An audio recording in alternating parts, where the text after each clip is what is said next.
What's up? This is Rebel Radio. What up? What up? This is DJ Newmark. This is Peanut Butter Wolf. It's your boy. It's okay. Keep checking out Rebel Radio. Rebel Radio. This is Rebel Radio. We're in the place right here. Rebel Radio is going down. Would you say Rebel Radio? Oh, wait. Let's do it again. Rebel Radio. Hey, welcome back to Rebel Radio. As you know, on this show, we have entrepreneurs of all different types who are creating culture, whether it's music or fashion or art, you name it. Well, today we have a special guest. My man Netta Shalgi is the founder of Jiro Luggage. It's a startup luggage brand that was dominating on Kickstarter. They raised over $4 million. I bought a bag. The bags are incredible. They're totally different from what you see in your traditional luggage store. The bag's got its own app, if you can imagine that. And there's all kind of cool stuff they're doing. Really building a design-focused company. Netta's gonna tell us some of his lessons as an entrepreneur and what it means to be design-focused, that it's not just about graphics and the way things look, but it's about how you make decisions, how you allocate resources. This dude he launched the company 11 years ago, and it took him until now to release his first product. And so he's gonna talk us through some of the painstaking work that he's done, challenging himself, building his team, all kind of great stories coming up on Rebel Radio from Netta Shalgi.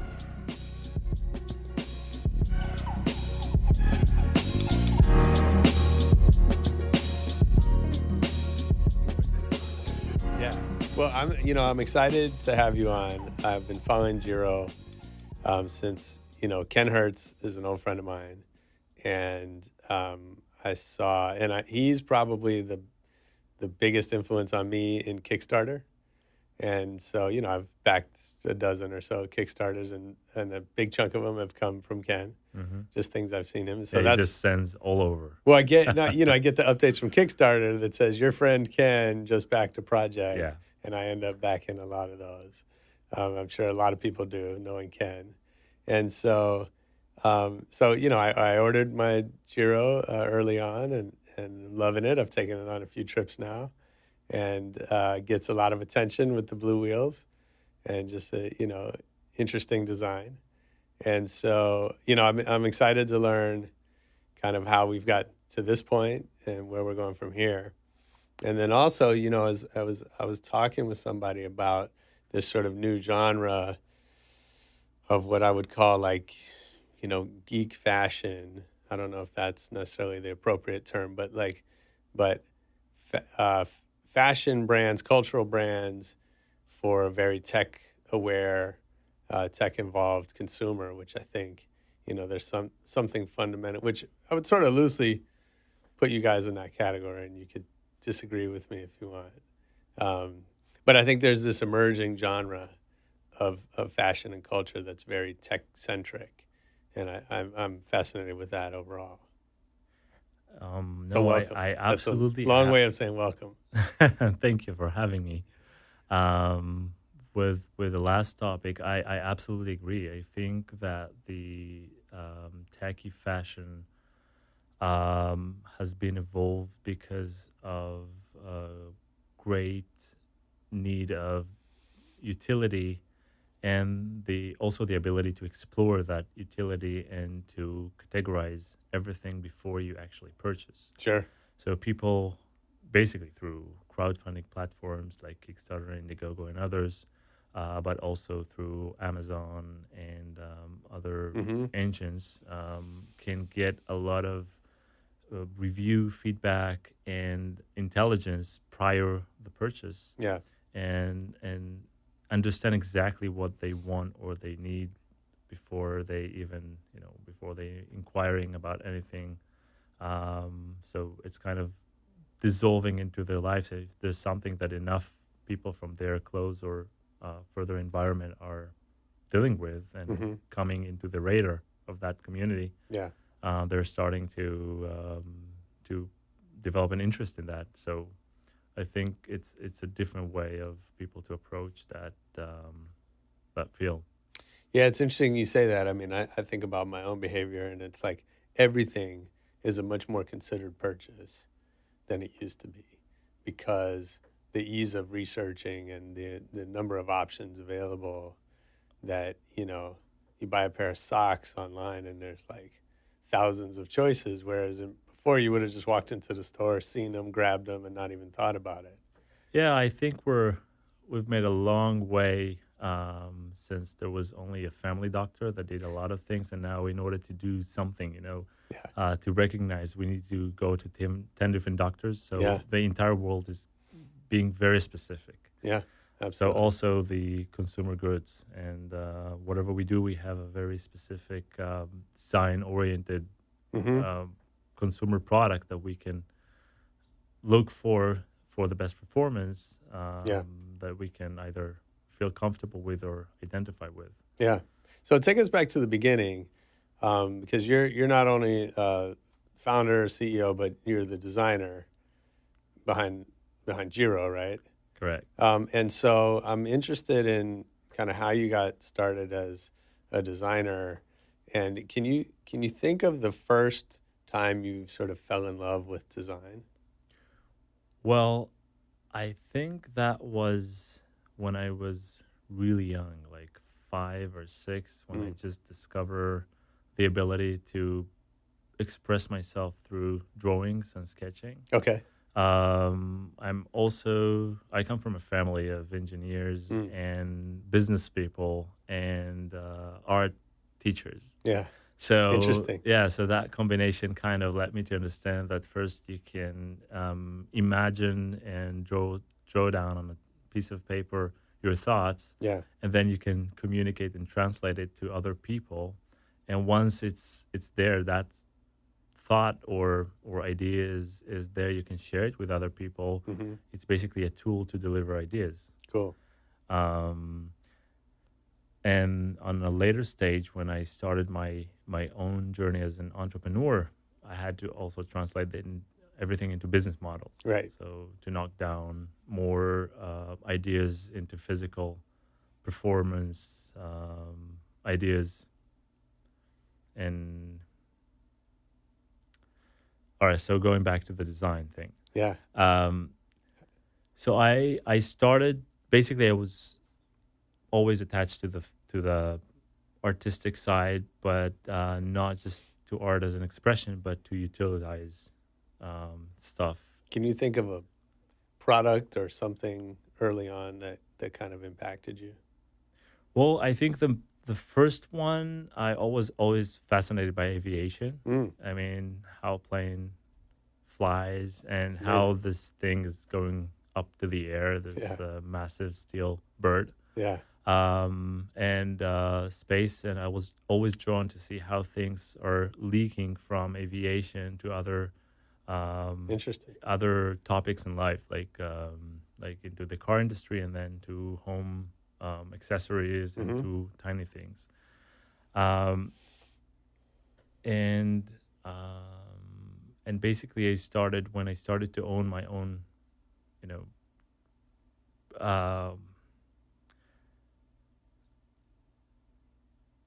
I think one of the I had two products in my childhood that basically affected me the most. One was Lego, technical Lego, where I would get the entire kit and just not even looking at the instructions, just throw it to the big pile of Lego that I already had and just building bigger and more complicated things with the technical Lego. Yeah. So I love the idea that I have building blocks, and with those building blocks, it's like DNA, it's like protein. You can just build different types of combination, but create different things. So by the age of, I think, 7 or 8, I always sent to Denmark all kind of pictures and photos of new designs of engines and cars. And I did a lot of, airplanes or helicopters that everything is simultaneously working. The wheels are folding, and you just, using one lever, and everything works from there. So this one thing, and the other thing that I love is rollerblading. I mean, the combination of high speed rotating wheels, movement, and actually it was just the beginning of the entire ergonomics of that. So I was fascinated by the way they are constructing that to endure. You know, how do you jump with it? Yeah. How do you roll with it? How you stop? And I started to improve it. Mm-hmm. So I took out my wheels. I applied different bearings. Wow. I started to cut the wheels in all kind of forms to see how it feels. So basically, to re-engineer my old good rollerblades. That's cool.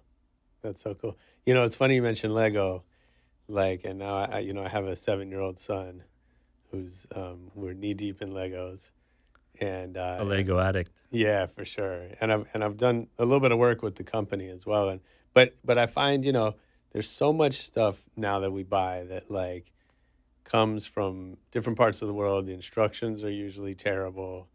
Or I should say they're hard to understand often, and often the product doesn't work the way that's printed in the booklet for so many different products. And, you know, and I'm amazed with Lego at the simplicity. Everything works. Everything fits together the way it's supposed to. You can follow the directions there's no words, right? So across languages, you know, you don't need to know how to read to follow Lego instructions and build this amazing stuff. And I think it's the simplicity and the attention to detail that they have it's unlike anyone that I've seen.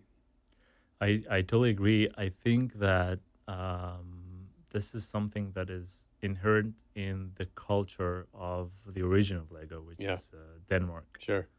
Is it Denmark? Yeah, Denmark. It's Denmark. Yeah.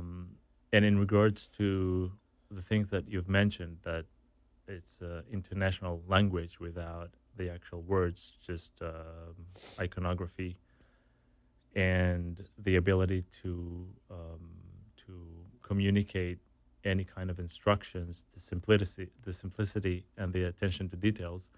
I think this is something that resembles the Scandinavian area very, very clearly. When I was in my design studies, we had the opportunity to go for a student exchange program. Oh, cool. Somewhere abroad. On my third year, so a lot of people chose like places like Germany and India and places that are known for industrial design. I mean, Italy, of course, Milan and those places. I chose Finland because of the reasons that you just said. I mean, I admire and I am a great observer about everything that relates to the Scandinavian design, about the simplicity and the clean lines and the clean design, very efficient, very correct, and because there's so little components, so everything counts. So I think that Lego is holding the same. I mean, is treasuring the same language. Absolutely. Yeah, that's cool. So from re-engineering your rollerblades, what was the first paid design work that you did?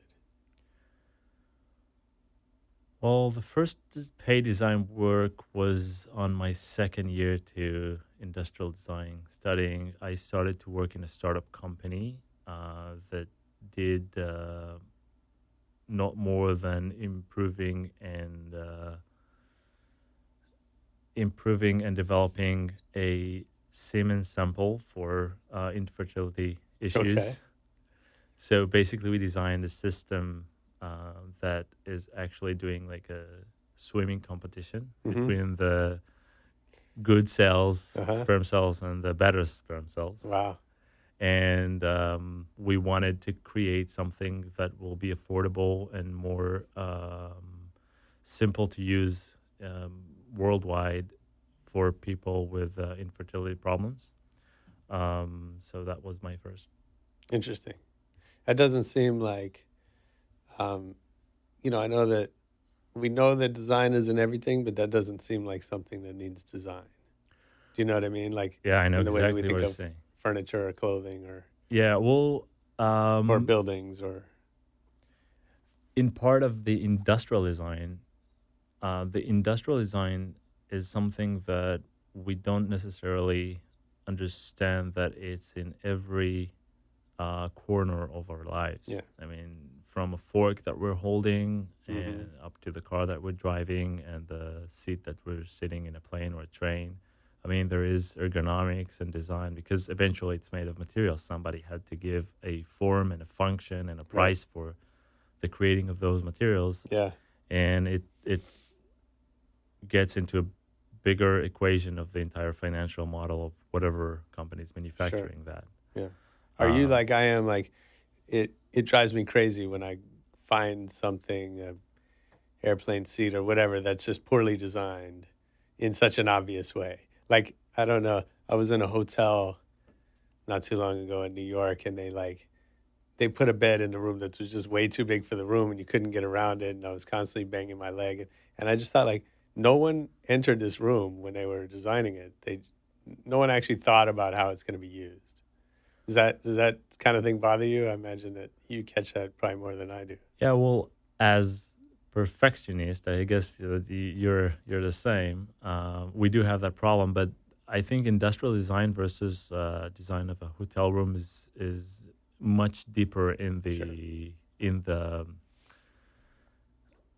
we have to go back much more in order to understand what they did. Because, for example, with a room, I think it's just a horrible interior decorator or some, they just wanted to throw a bed inside and they didn't think and fuck it.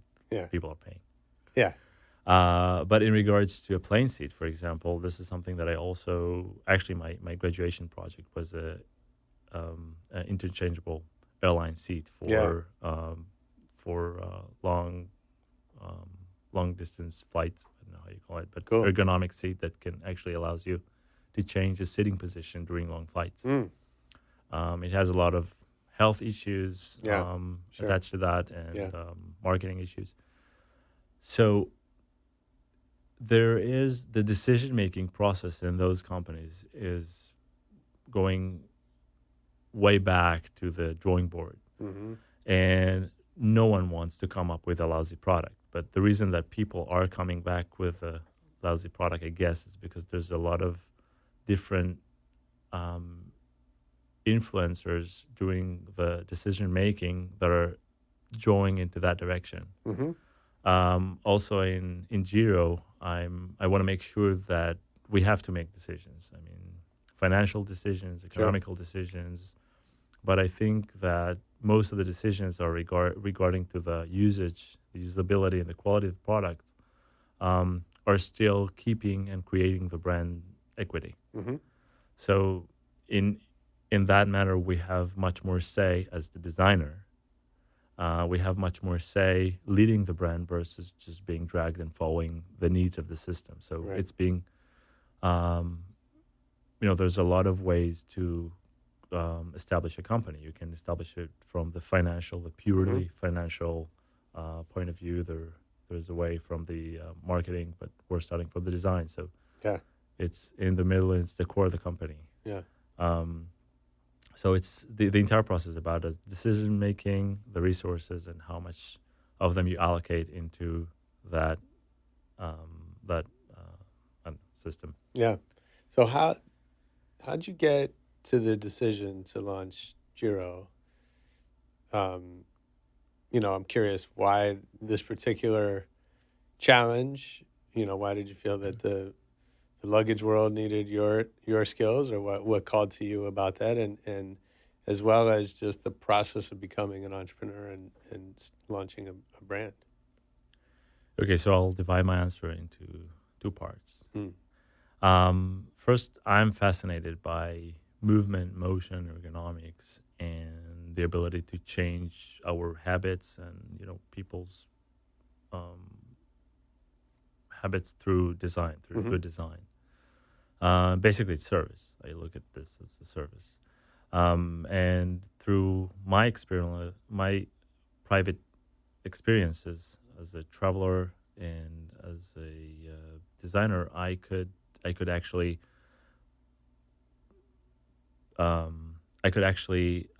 think of ways that can improve not just what are the problem or why I like it or hate it, but actually if I don't like it, I could change it. I had the tools to change it. Yeah. So I started my journey as an entrepreneur by establishing a company, registering patents, and all the known things, business plans, and starting to raise money. And I was working on that project for several years. And it was, it moved, but in a very How many slow years? pace. When did that first start? Well, I started that basically in 2005. Wow. Creating the ideas, Yeah. and I had the initial idea, and along my studying of the industrial designing, I just started to gather tools like CAD designs and execution tools that I could actually implement and turn my ideas into prototypes. And did you know at that point that you were going to launch a brand? And was that the vision from the beginning? Not actually the brand, but I wanted to create the luggage, my luggage, Okay. a better luggage. Yeah. And then throughout the course of, the natural course of things, when you see people, you talk to investors, I met my partner, Ken. And when we first met, we just started a conversation as two people that just met. Yeah. And we realized that we're talking the same language, about the same vision, about the same problems, and that we would be two different people working on the same project, or two people combining forces and working on a bigger project. That's great. That was more than amazing in that time. Yeah. Still, but just to find somebody like you in the other side of the world is just amazing. And Ken brought his business perspective, and he brought his marketing abilities and himself, of course. And he has a lot of ideas. Sometimes too advanced that we can actually fulfill with the current technology that we have, but we know that we have this, this North Star, this beacon that we can look at and slowly, with the progression of the technological abilities and the financial abilities, to go there. And actually we discovered that it's not that slow, it's pretty fast. Nice. And then together with the ability to go to the American market, and with the ability to start to execute, so we started to build a brand. So before that, it was an idea for a luggage, a better luggage, and we already had prototypes and some IP.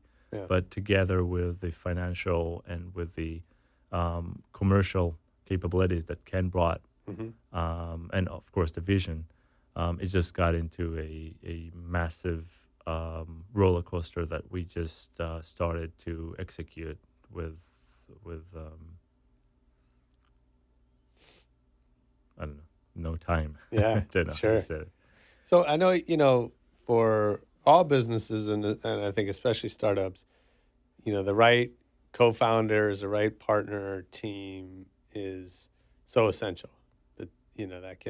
I think that's one of the biggest decisions that founders have to make, is who are they going to work with. I think it's beyond essential. I think it's the cornerstone for the brand, because eventually the brand is laid out not just about the values that we want to represent. The brand is people. Yeah, absolutely. And the nature of the people that create the brand is reflecting in so many ways in the brand itself. So by partnering with somebody, and I'm not saying that I was partnering with Ken, because he was partnering with me in the same exact manner. Yeah. We just found ourselves like completing forces. So what did you guys do to kind of go through that process together? How did you both get to the point where you knew that you wanted to be partners? Oh, this is very interesting. First, we didn't know that at the beginning. It's a matter of trust building and relationship building, and it's still in progress. It will always be in progress. I think that we're both very dedicated to what we're doing. We love what we do.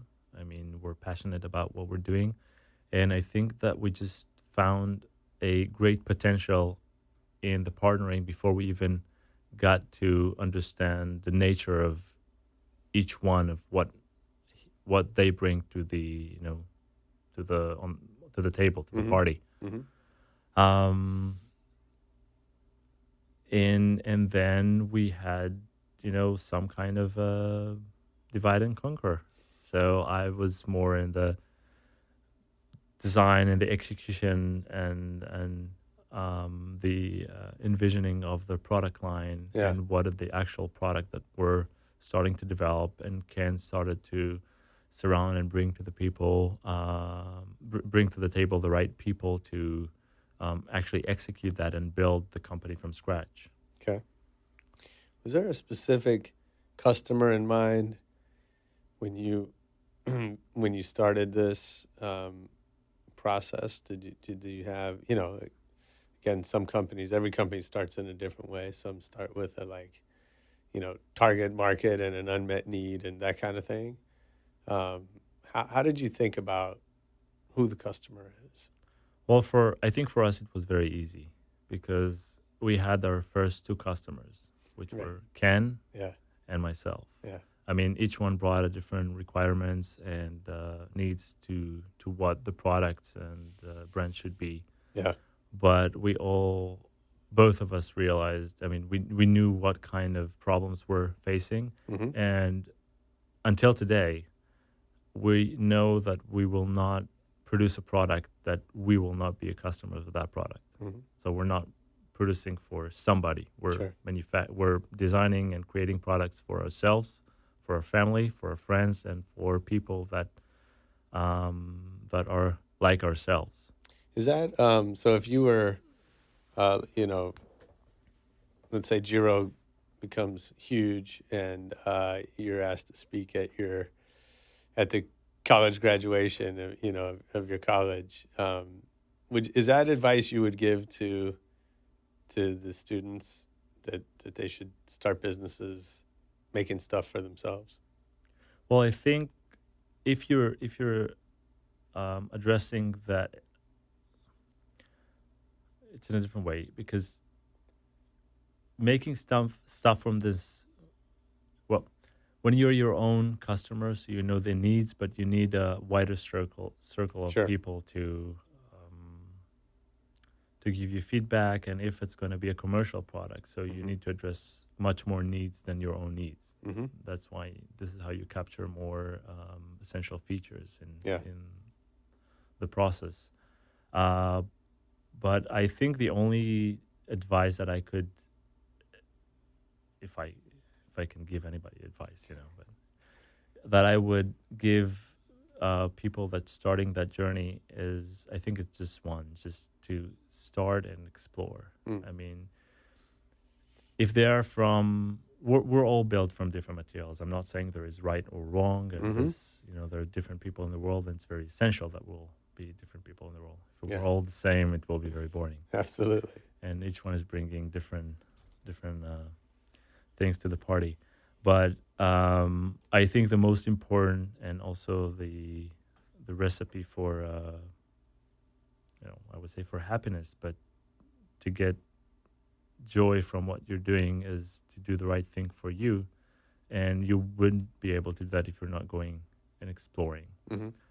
So whether it's just a thought, an idea, just to go and explore, and life will, shape it. It's hard enough. So life will shape it from the other side, and you will proceed. Like, we don't know what the future will bring. Sure. But we're just keep trying. Yeah. So you start to sort of blend these two visions, right? And I think, my understanding of partnership, and really any business, is in the right balance of asserting your own point of view and being open to somebody else's, right? And speaking for myself, we usually are some degree of wrong in each of those, right? And ultimately, hopefully, we've gotten close enough to get us to the right place. Right? some degree. Yeah. So how do you navigate that? Are you conscious of how you make those kind of decisions? Well, it's a very complicated question. Yeah. Because in every product or every idea when you think of an idea, you think it's the best idea in the world. I mean, when you put it out there so you can get an answer from other people, yes, it's a great idea, or it's not a good idea. And then there are two choices. You either start to convince other people why it's a great idea, or you listen to them and you think, okay, maybe there's something, a different perspective that is being injected into your idea. What else can you do with it? So I think the equation is always, the golden path is always in the middle. Because, life is not the extreme points, is always in the middle. And I've learned through a long process with myself and with others how to implement ideas that are not mine, and that are, even if I'm not the greatest fan of those, I see how they contribute financially or marketing wise to the general holistic idea. And I need to make sure in whatever we're doing that we're just consistent in keeping the same DNA, and that actually building something that is coherent and holistic.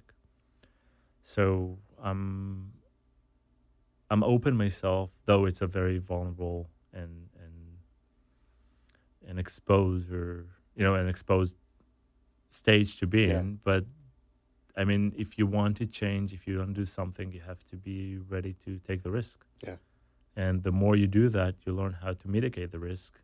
And even internally, we're talking a lot about internal marketing. I mean, how do you sell ideas, or how do you present ideas to other people within the organization?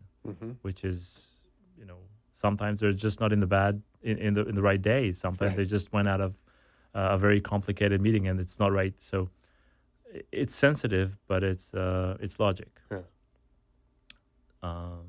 So there are ways, but I think you have to be, in order to do something new, you have to take the risk, even within the organization. So how did you? So you launched Jiro through a crowdfunding campaign, which I know was very successful. How'd you decide to do that? So why'd you do that? And give us some advice on how to execute a successful crowdfunding campaign. Oh, it's an entire spiel. But is that right? Yeah, sometimes I give lectures, but I help. I'm trying to help as many people as possible to do that, and cool. And I'm happy to talk with anybody who wants about crowdfunding. Though it's very professional today, it's getting much more complicated than we did it. Sure. But to your question, so we knew that we want to do this kind of project to execute that project, and crowdfunding. I mean, we need the finance. We need the funding in order to create the toolings and pay for the factories and to start to complete development. And crowdfunding was one of the options. The advantage with crowdfunding is that you are actually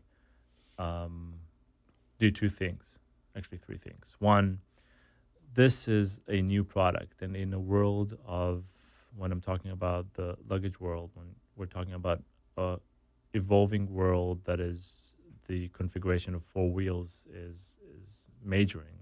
It's more than 75% are four wheels to come up and present investors that we have a great concept visually, but with two wheels, they will ask so many questions. Why are we going against the trend and against the market? And you can explain from today until tomorrow, but it will be very hard to raise the money. This is one thing. Second, our tooling in order to create such kind of wheel for injection molding and for creating a bag which is really revolutionary or very expensive, because we made a decision that if we're going to create a new bag, we're not going to use any off-the-shelf components like most of the industry is doing. We're going Right. to create our own off-the-shelf components. Wow. That takes a lot of funding and industrial capabilities, and that again will be very complicated to raise money for. Yeah, I mean, I think that's fascinating. There's so many new brands and products launching every day, and most of them, if you look under the hood, they're just sourced products that are basically the same as everyone else with a new feature or a new, sometimes just a different logo. And I think it's it's rare, and hearing you describe it, it's sort of understandable why that happens.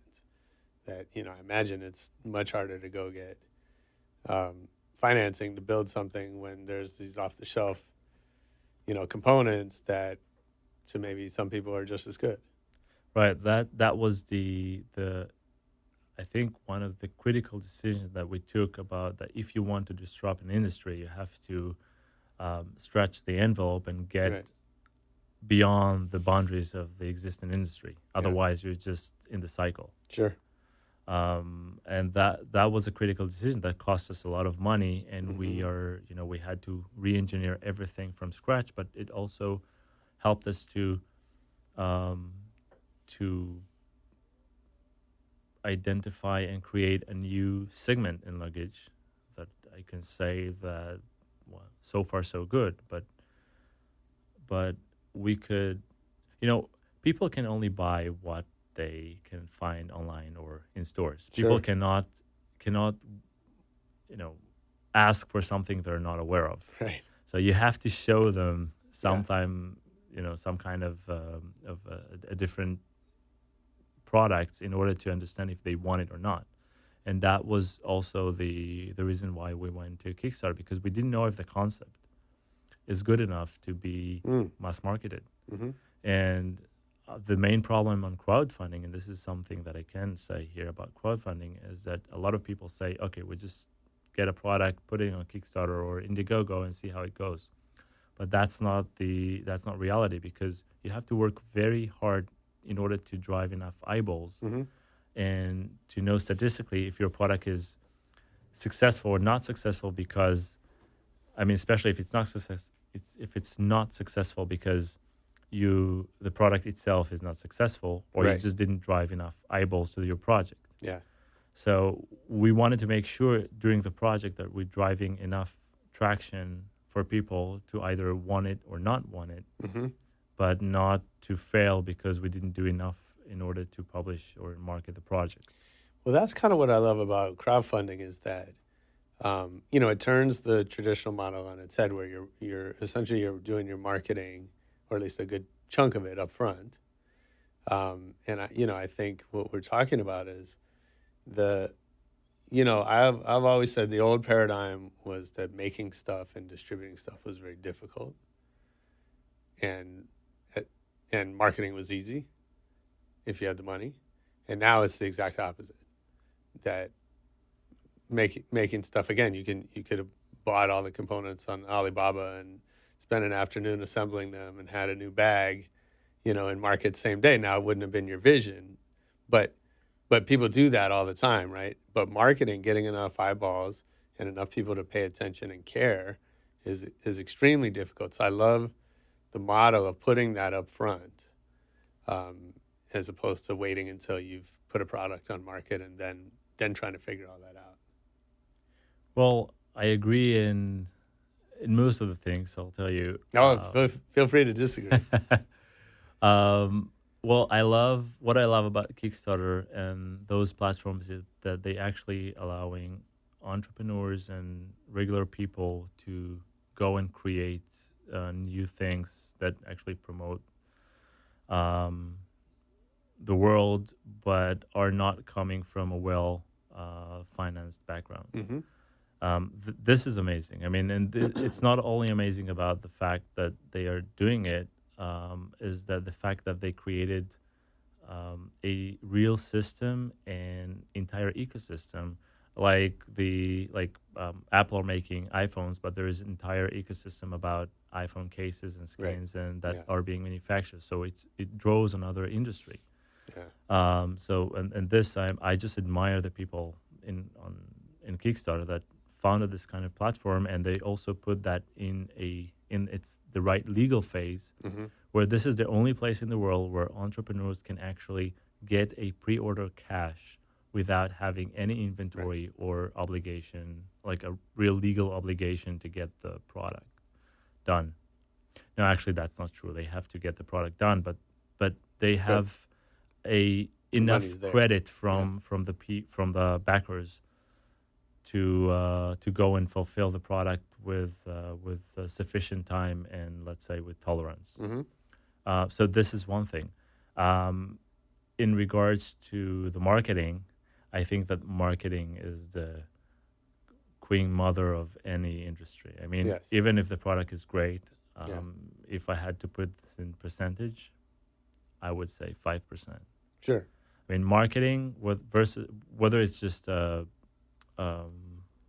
Kickstarter project of marketing a product before it's even existed, or an existing product, marketing has to go way beyond the system. Yeah. Get the feedback and tell everybody back what everybody is saying about the product. Sure. So anyway, I think whether you have a crowdfunding product or project before you have the product themselves, or whether you are already up and running company, you have to invest a lot of resources in marketing. Yes, I was saying something. I agree with you. What I was saying was like, when I grew up, there was Samsonite commercials on TV. There was the gorilla in the airport, famous gorilla, right? Like, and that, I mean, that was a great commercial. But that wasn't. My point is, back then, that was an easy job, right? Like, if they had the funding and the infrastructure to make a bag and get it into stores, it was one commercial, and they just spent a bunch of money against that, and those flew off the shelves, right? It became such a brand ingrained. It became the luggage brand for an entire mass market, entire generation. That's an incredibly easy job compared to launching a brand today, whether it's on Kickstarter or not, right? And so I agree with you. Now that it's all going to come down to marketing, and so to that, I'm interested in how you thought about the brand landscape, right? When, we've got Samsonite, we've got Tumi, we've got Rimowa, we've got these, all of the big designers, Louis Vuitton and whoever else have their luggage lines. So, how much did you think about that landscape and the competitive environment and sort of how you're entering that world and trying to build something in that framework? Well, we're constantly discussing and monitoring that. This is one of the key issues that we're dealing with, because both Ken and I are very aware of our need and ability to build a brand in the millennial era, and not just in the 30s and the 40s and the 70s of the last century. Yeah. And it's totally different. I mean, facing forward to the millennials and also to the baby boomers that will, they are big buyers of, upon retirement. Mm-hmm. And they all travel. So we need to find the right balance of how do you build a brand with the right economics that can compete with the old-fashioned long-term brands that been established 100 years ago and now are being acquired in tremendous numbers. And how do you navigate yourself into the new needs that are actually emerging? And the model that we are thinking and talking about is basically that we are identifying new needs, and therefore for travelers, for the millennials, for we're all changed our habits in the last 10 years about how the way we travel. Yeah. I mean, from the way we buy airline tickets or train tickets, and what do we pack, because the entire technology of textile has been Right. changed totally. I mean, we need to take less clothes and to wash them in a different way, because it's just different textile. So there's a huge effect on that, and we're looking on every little detail in the holistic experience of traveling, and building the brand with the answer to the emerging needs of the new travelers. So we're not just dealing with. No, I'm curious, as you described that, are there brands in other industries that you look to as models?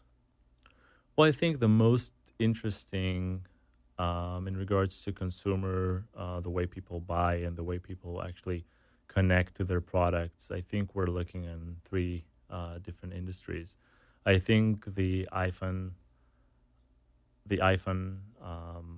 Apple's iPhone, that changed the entire industry of phones, with the touch screens from the iPhone 3 to the iPhone 7 Plus, that actually created a whole new world of apps and the other one is Dyson, that completely changed the industry through industrial design and the cyclone technology of removing the dust. Of course, Tesla, that started with electric cars, but marketed in a different way. And I think those industries that identified and created new segment of users, but actually identified the brand from any existing brand, is the models that we're looking at. So those are great, and I'm glad you said Tesla, because I was talking to an executive from a competing automaker recently, one of the other kind of luxury automakers, who said, what he admired about Tesla was the relationship they'd built with their customers. And he said, this is a 100-year-old car maker talking, who said, if we put out a car with as many flaws as the Tesla has, we'd be out of business. Our customers absolutely would not stand for it.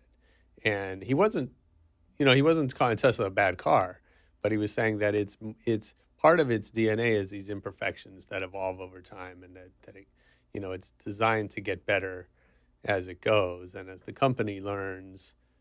And what he was amazed by is that the customer base was willing to take that journey with them. The tolerance of the customers, of the new customers, versus if Tesla was not let's say, a young car manufacturer. Absolutely. If it was 100 years old manufacturer, they wouldn't tolerate that. Right, and I think Apple's done the same thing, and I think it's a fundamentally different type of relationship to have with a customer. Yeah, I think that,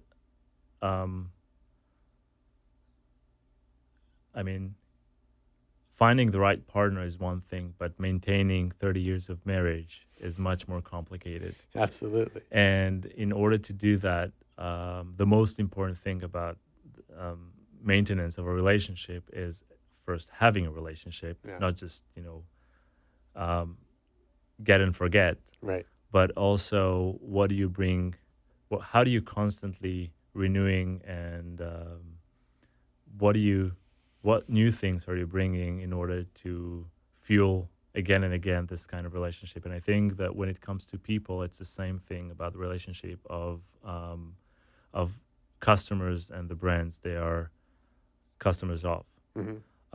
So I think Jiro's slogan is "Go Together," and we started as a crowdfunding campaign, knowing that we want to grow to what we are imagining, but we know that this community that we created and supported us at the beginning, these are our first believers and customers, and these are basically the most important people in our equation. Sure.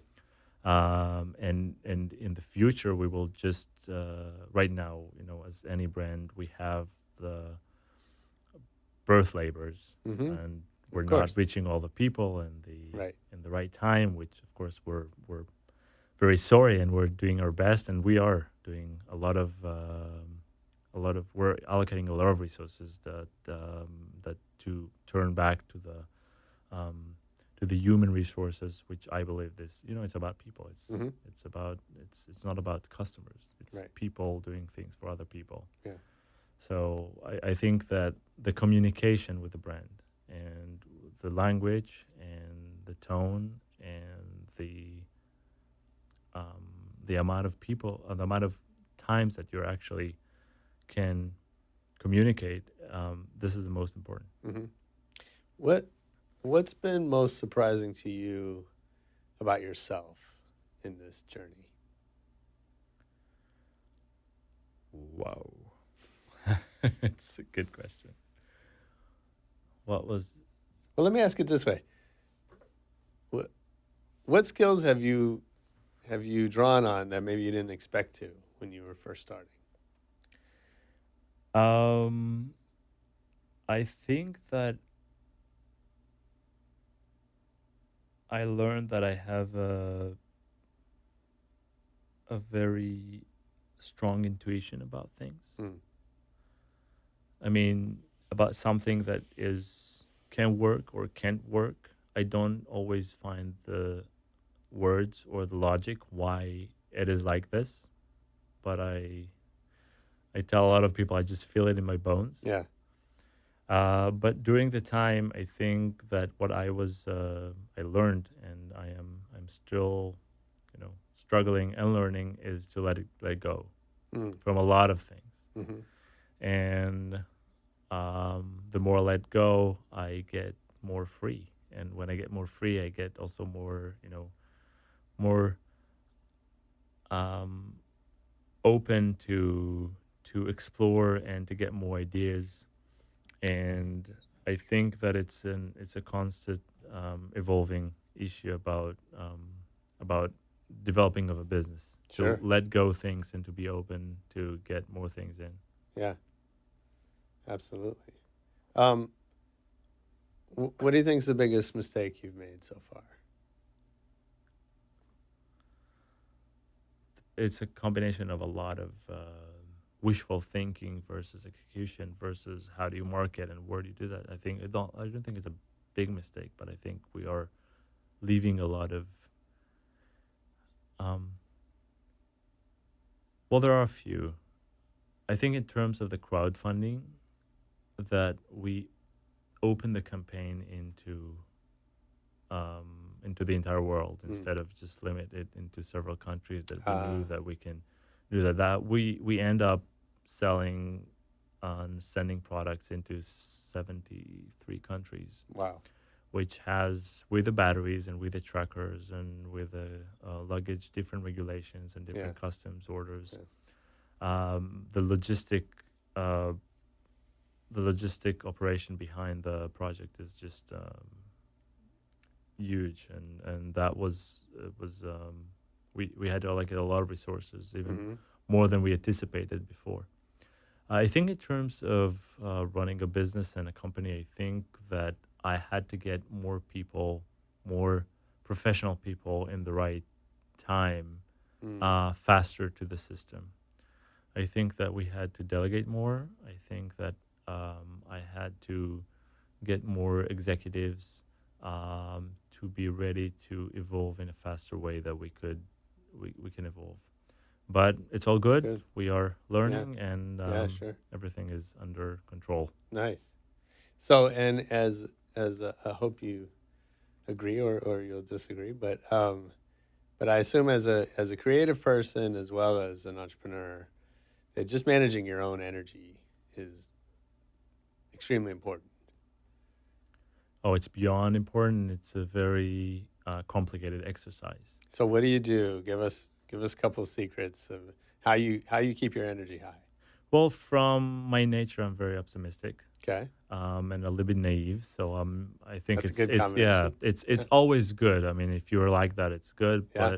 But I think the optimism is good.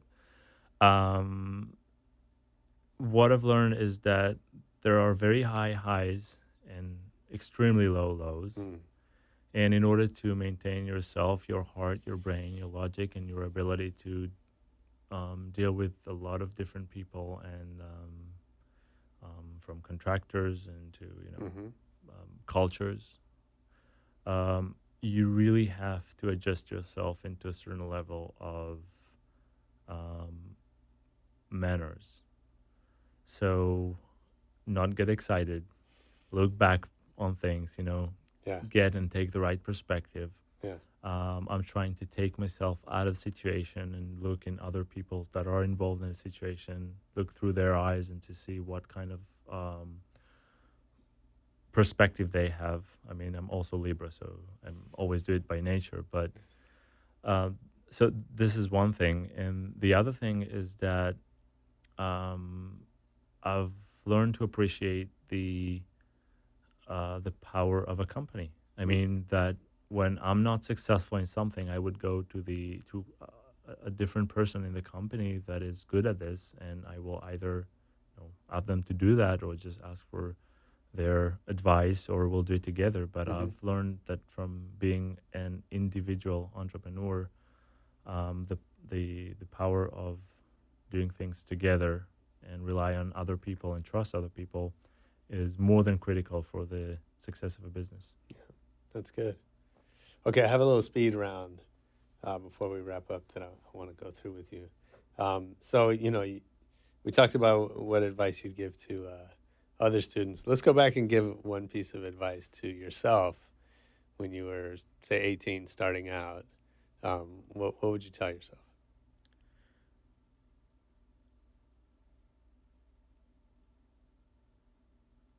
Well, it's so complicated because I wouldn't know what I could do different. But I think the most important is to partner with the right people in order to get my best self. Yeah. What talent do you always wish you've had more of? Patience. What other career would you attempt if you knew you couldn't fail?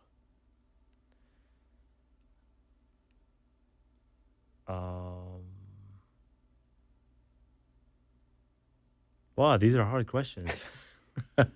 Okay, let me ask it this way. If you were going to design something besides luggage, like unrelated to this journey, what else would you want to design?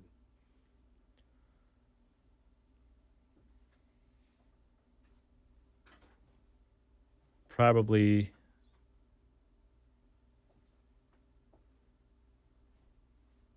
mass transportation means. Oh, okay. Cool. We need that. Yeah, we'll get there. Yeah, absolutely. Okay, so if I worked at Jiro, what's something I would hear you say over and over?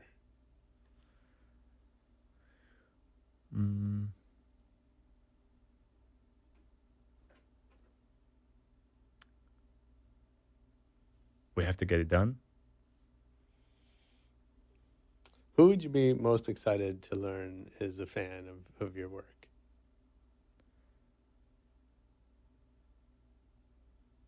Actually, I would be very happy to learn that my partner, Ken Hertz, will be a fan because we're both perfectionists, and it's very, very hard to get to a place where we're happy about what we do. Yeah. Both ourselves. But I'll tell you the truth about a fan of my work. I'm most happy, and it happened to us several times already, just to find a random person that we don't know, not know who we are, asking about the bag in an airport, happy about the bag. Oh, cool. Yeah, that's cool. What's the last great book you read? A book that I was fascinated about, it was a book about Sam Walton. Oh, and yeah. how he started Walmart. Yeah. When I first discovered the American culture of the consumer goods. Yeah. and I wanted to understand how this kind of monsters are being built and what it started. So I just got several books about Sam Walton. Cool. How do you stay in touch with what's happening in design specifically? Or With Facebook Yeah. and design sites. I just follow and I see, I think, visually, I see about hundreds, if not thousands, of designs, gadgets, and innovation features every week. Mm-hmm. So I'm a big fan. Yeah. What movie do you think you've seen the most?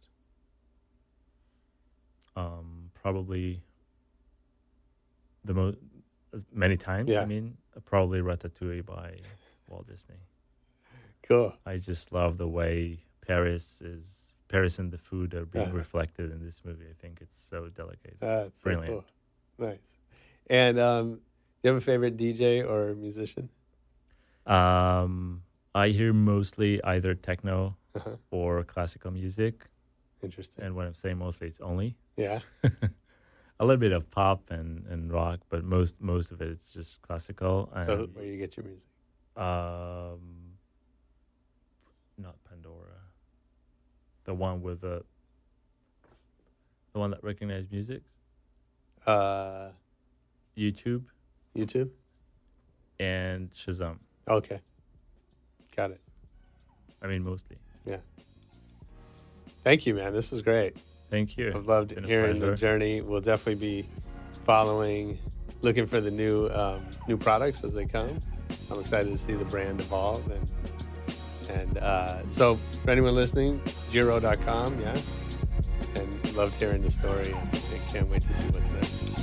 Great. Awesome.